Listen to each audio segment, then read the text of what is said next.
So if you're anything like me and you love camera YouTube, you've probably seen a lot of videos and things about the Hasselblad X2D2 and specifically as well about the 35-100 f2.8 to f4 lens. And frankly, what's happening is Hasselblad is doing a great job of getting their products out to more people that wouldn't normally be able to maybe afford or put their things into their workflows. And I'm obviously one of those people that was able to do some work with Hasselblad in exchange for some Hasselblad gear. But I also wanted to get out here and do another video once my, like actual contractual obligations were over with and show you in practice how well this thing works and give you some more of my honest thoughts. I will say that I've been as honest as humanly possible throughout this entire process, but this is a video that Hasselblad has no idea I'm making. I have not told them I'm making a video on this or anything, but I did just have an elopement the other day that was really cool, and I used this camera setup specifically, mostly because I really enjoy it and I love the colors out of this, but also because I wanted to have a little bit more backing of my opinions here. And frankly, I've watched so many videos on this because I just have really loved the idea. I've always thought, how cool would it be if I could just shoot everything on like a Hasselblad camera? And my theory so far has been that this is, again, the first camera that I'd really be able to do that with. And so I brought this on an elopement recently and shot the vast majority of that only on this. Wanted to just confirm a lot of my thoughts and feelings about this. Wanted to confirm how it was to use in practice in the field. Wanted to confirm how good the autofocus really was in a little bit more fast-moving environment. And then I also wanted to see how good this lens in particular performs, because normally I really enjoy, again, using the prime lenses. So I have the 38V, the 55V, and the 90V. And if you've seen my video on the 35-100, you can see actually direct comparisons to those prime lenses as well. And so I wanted to see in practice, how much subject separation are you going to get in like a just quick moving portrait kind of environment? And I wanted to kind of answer a few questions for myself about whether or not this lens in particular is going to be something that I'm going to be keeping around, especially because my normal workhorse is this Sony 28-70 f2. Now, also, just for some context, I figured I'd throw this out here and actually talk about this. So I wanted to show the difference in size between these two. So in the overhead camera here, you can see that they're actually pretty similar. Now, when we do zoom all the way in on the Hasselblad lens, it definitely extends more than on the Sony lens. But obviously the Hasselblad is trying to hit a much larger image circle. I just thought it was an interesting comparison to show that, like, you know, if you were going to be packing out a kit or whatever, they're actually really close to the same height, really close to the same dimensions as far as like width and stuff goes. And they actually both take the same 86mm filter threads. So if you wanted like a good comparison, if you're not someone that has a local camera store that stocks this camera and this lens setup, or frankly, because I know this lens is really hard to come by, if you're just in a place that like will sell it eventually and you wanted to get a better grasp of like how large that lens is, everything up until the very end here, they're really close to the same size, but obviously the lens mount on the Hasselblad is going to be a lot larger than the small lens mount on the Sony E mount. So that's really going to be the only big thing. That, and when they're both zoomed into their longest focal lengths, the Hasselblad zooms in further, or zooms out further, extends further. Now, again, like I said, a lot of my last year of wedding photography, I use this lens a lot, like a lot. It just is the perfect focal length for wedding photography. Like I don't shoot a lot of normal coverage stuff wider than 28mm because that's when I feel like things start to get distorted, which then puts this about the exact same, focal length here. You get a little bit more on the telephoto end than on the Sony here, but roughly the experience as far as what you're going to get out of this is fairly similar. I will say that, the shallow depth of field look, you're getting f2 versus f2.8 to f4 here. So it's going to be like a little bit more shallow on this, despite the fact that this is medium format. And again, kind of the way to look at this, and it's not going to be direct too because the aspect ratios are different, but if you multiply your focal length or even kind of your aperture as far as the look you're going to be getting. And that kind of puts this at like, the Sony here is f2 throughout. This is a variable aperture lens. And so again, it's not going to be a one-to-one comp, but just to give you some sort of idea of where it's at, this kind of is roughly the full frame equivalent of like a 28 to 76 or so. And then your aperture is as if a full frame equivalent would be the look of a kind of 2.2 to 3.2 or so.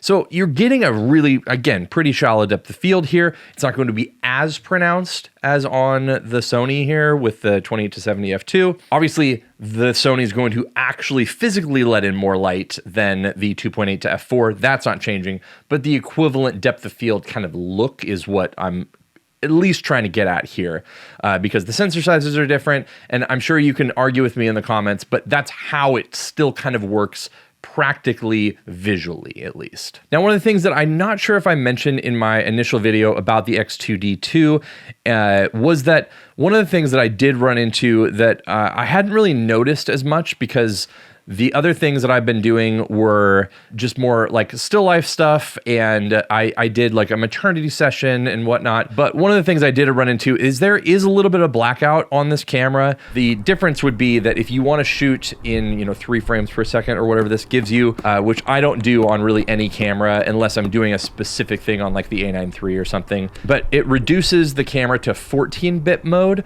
which then you lose out of some of the coloring and whatnot. It would be something that in retrospect I wish I would have switched over so that I wouldn't have the screen blackout. Just a note there, as these are getting closer to a full frame performance, that is something to just take into consideration, because it's not really something that I ever think about even on my like A7R5 that doesn't have the fastest sensor or processor or anything like that. I also did have one random commenter in my video about the 35 to 100 that was really kind of like getting mad about me saying that the autofocus was really good. And I went back and looked at every single photo that I took on that wedding day, and like I didn't have a single photo out of focus. I'm not thinking of this thing as a sports camera. I actually was a sports photographer. I worked for the Seattle Seahawks for like a decade. I would not use this as a sports camera, and I don't think anybody out there is expecting it to be that. But for my use case as a wedding photographer, where people are walking at me or even kind of like jogging towards me or whatever, I'm expecting this camera to be able to focus to that, and it does. Again, I missed 0 photos of anybody walking towards me. I missed 0 photos of anybody walking with me. Any normal wedding-ish use case, this is up to par. It's one of the things that I've talked a lot about, how I was always disappointed in the Leica SL2 series. It is better than that SL2 series. Is it as good as like Sony's AI autofocus cameras that pretty much any of them you could shoot sports with? Like this is the A7R5, and I could go and shoot a full game for the Seahawks tomorrow with this thing, and I would be absolutely confident in its autofocus performance. I'm not expecting that out of this camera, but for the actual like use cases that I would do professionally, this absolutely has made it to be something that I'm not ever even second guessing it. Now, I did shoot this alongside my Leica M11 as well as my Sony A7R5, and I even brought the A9 III for a couple little things. And the thing that I'm sure it's obvious for anybody that's really paying attention to this system and stuff as well, the color fidelity and the color depth out of this is what's like really, really special. You get more of that kind of like medium formatty look at times, I guess, but that can also be achieved for shallow depth of field or whatnot. But I think that what is just most apparent, even in looking at some really, really good sensors like the A7R5, like the M11, it's just that little extra, that little, I don't know, 2, 3, 4, 5% better files. It's just, they're more malleable. They have a little bit more dynamic range, it feels like. It's just a little bit easier to get the look I want out of them. And I can definitively say that the 16-bit RAW files out of this do make a difference. Right kind of out of the bat, I use a program called Aftershoot to kind of help me cull and then kind of give my photos like kind of a base edit. And right out of the gate, light, these just looked a little bit more filmic. They looked just a little bit better than the other cameras. And that's just got to be the fact that it just has more color information to work with. And so of all the things, especially as like kind of like an outdoor elopement photographer, that's where this really kind of came into play and becomes like that. Okay, this is kind of where you can see a medium format camera being worth it in those environments. Now, I will say needing to shoot at like f2.8 and f4 isn't necessarily something I'm as used to doing like indoors. So there were times where I definitely had to raise my ISO up a lot more. And I'm realizing that, you know, I'm mostly used to shooting with low light prime. So like a lot of like f1.4, f1.2 at times. So the jump to like an f2 lens wasn't that big of a deal. But then you're jumping on this to an f2.8 to f4, and that's where you can really kind of start to see the ISO start to creep up a lot more. So I will say that if you're going to be using this camera and this system with this lens in particular, especially, you're going to want to be thinking more about bringing some external lights or strobes, something like that, to kind of augment the other lighting around you. Again, this wasn't really that big of an issue of something that I was running into necessarily, but even going from outside and then in the woods to indoors, it was just one of the things I noticed, like, oh yeah, my ISO is already creeping up quite a bit more than I would want to be hanging out at. And then obviously if it got a lot darker, that's where you're gonna wanna be relying on a little bit of faster lens if possible. So ultimately, this is what I expected it to be. I was pleasantly surprised at the autofocus performance. The color fidelity and the range out of this, again, is something that I was already anticipating and wasn't surprised by, but it's always nice to have more confirmation on all these things. And I really want to do a follow-up that I was able to actually use like a paid gig where I was doing work and needing to rely on these as actual tools. And I get that the wedding photography world is kind of a niche use case, but hopefully it can translate to some other things. And ultimately, I'm making this video because this is the kind of video that I would hope that someone else would make for me if I was in, you know, the use case of possibly wanting to pick up this camera, but not knowing if I wanted to justify the price, and especially not knowing if the AF performance and things were going to be worth it. So again, this is going to be not an inexpensive kit for people to pick up, but I will say that the amount of use cases that it will fit into now that it has such better autofocus is going to be up there with those like GFX level cameras.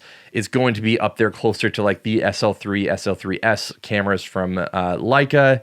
And while it's not going to give you the same autofocus performance as like the Sony stuff, which I think is, you know, industry leading, for the stuff I'm doing and for the stuff that a lot of photographers out there are doing as well, I think the autofocus on here has just been phenomenal and totally usable for my use cases at least. So thanks so much for watching. Let me know if this was useful for you in the comments down below. You can check out my video on the X2D2 up here, and then check out my video on the 35-100 up here so you can see more, and I will see you in one of those videos.